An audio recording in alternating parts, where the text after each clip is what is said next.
a special person he is. On October 19th, he sent a text to his sister. This is the week before he died. And on this text, he said, "Who knew I was so loved?" Oh.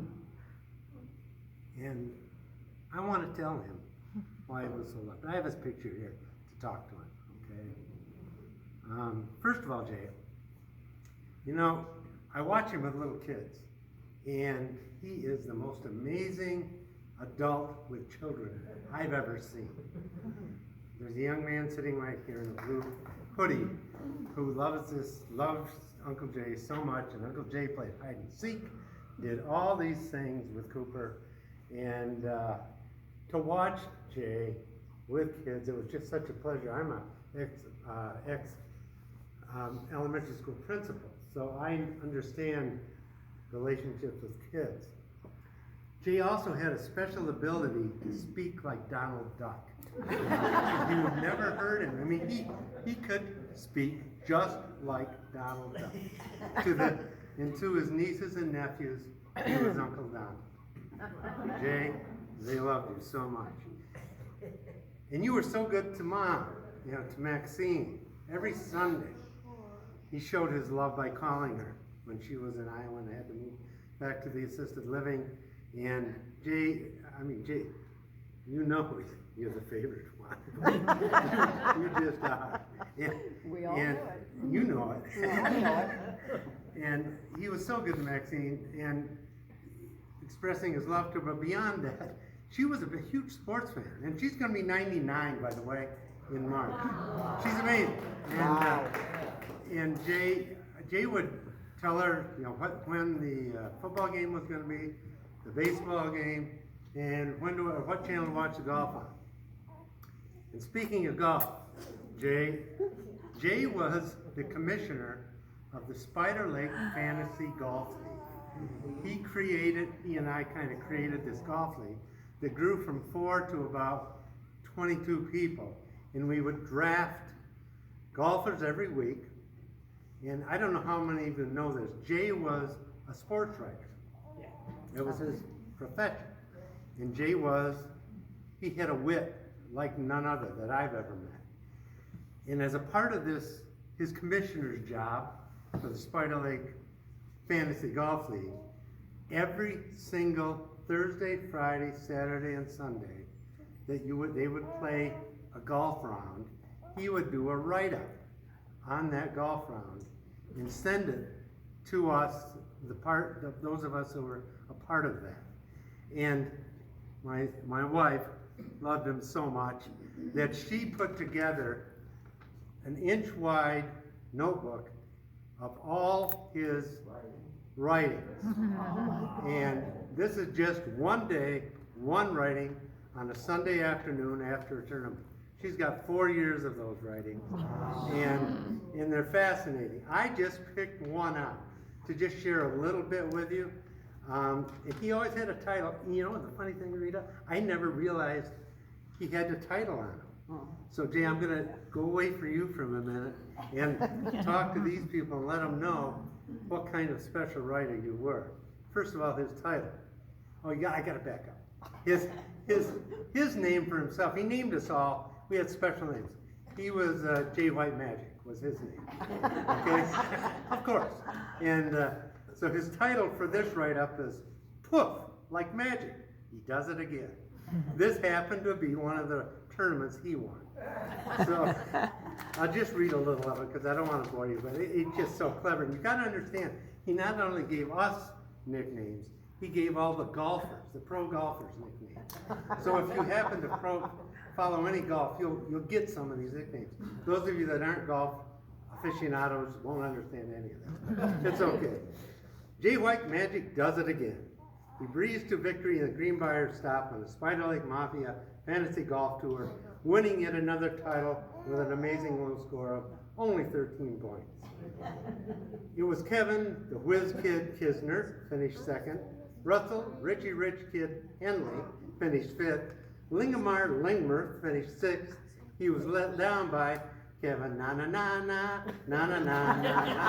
who finished 32nd.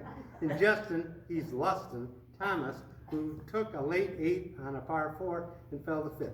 That is an example of his writing. And it goes like this. Every single writing that he sent us Wow. had wit and humor, and it was it was a thrill for us to read this every night for all these years. Jay did that. Thank you, Jay. And then he moves down here to TowerPoint for 9 or 10 years. We don't know how long he was here. I don't know exactly, but I know that he made so many friends here. And it's just amazing to me. You guys all have your own stories for him. I know you do. You've got memories of Jay that are really special. You caused all those, buddy. You did. And you also showed us love. And she's standing right there. And we appreciate the fact that you brought Diane to our family, because she is an Ewoldt. We love you.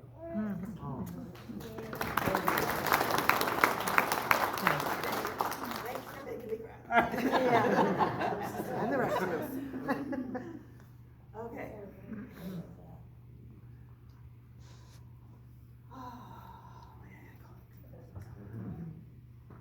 Here's a little ditty about Jay and Diane. Two American seniors living in the heartland. I don't know if all you know, but we met on a dating site. And at first I said, no, Jay, you go to Arizona for 6 months and I'm here and I don't want that kind of relationship. He said, well, let's go have one glass of wine. And I thought about it, I said, okay, what can one glass of wine hurt? And we've been together ever since, 6 years. 6.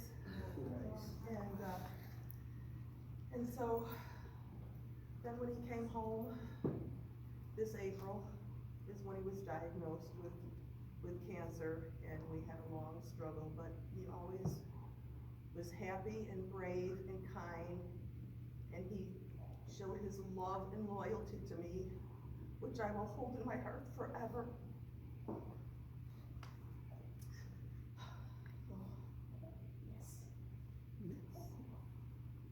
And thank you all for coming. He loved you all. This was his happy place. We love you. Thank you, Diane. Thank you.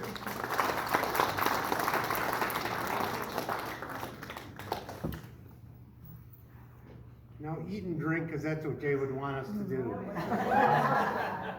We got somebody else. David. Uh-oh. So I've been coming down to TowerPoint 13 years, and I think Jay might have come down 10 years ago for the first time. His mom was here, his sister was here, and I met Jay and we hit it off together really well.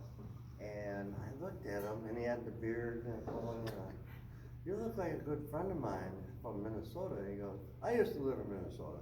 I go, oh, okay. I said, well, my friend owned this bar, it was called Forest Laker. He goes, I used to go in there all the time. Peter? I go, yep. So I took a picture of him and sent it to my buddy Peter, and he goes, oh, that's Jay. So it was really weird, that connection, that, out of state, I didn't know Jay from anybody, but yet we had, mutual friends. Anyway, so over the years, we got to know each other really well. And this last spring, when we left here, we went over to see Jay in Traverse City and Diane, and had a great week. It was fun. And then I went down to see my sister in Detroit, and it was a nice week. I had never been on a Mackinac Bridge, and got to do that, so I didn't know he was sick, but he said when I was there, he said, I've had trouble swallowing lately, and I gotta go to a doctor. And I said, well, I'll take you. So I took him to the hospital for tests, but I never heard the results until like a month before I came down. And I said, hey, Jay, when are you coming down? And he goes, I don't know if I'm gonna make it this year. And I thought something was wrong, But then he sent me a big, long text about what he's been battling. And I felt really bad, but he was Smiley J. Yeah. And we all loved him, and the world won't be the same without him. Thank you. I want to say something real quick. I won't make it very long. That's okay. Jay was my uncle. We loved him very much. This guy loved him so much. I know a lot of you know my grandmother, Maxine, and she is very, very, sad that he's gone, but I know that she's very happy that all of you are here and sharing these wonderful memories, being together, and we all remember him the same. Happy, loving, living life, most simple way that all of us wish that we could live. My son here, this is Jonathan J. We named him after Uncle Jay. He was born the same day that Uncle Jay passed away. So they will have a very special bond together. But God gave us this wonderful baby, I think, to get us through something that we never thought we would ever have to go through. So just love each other, just remember everything about him, and just don't ever forget him. Yeah. That's it.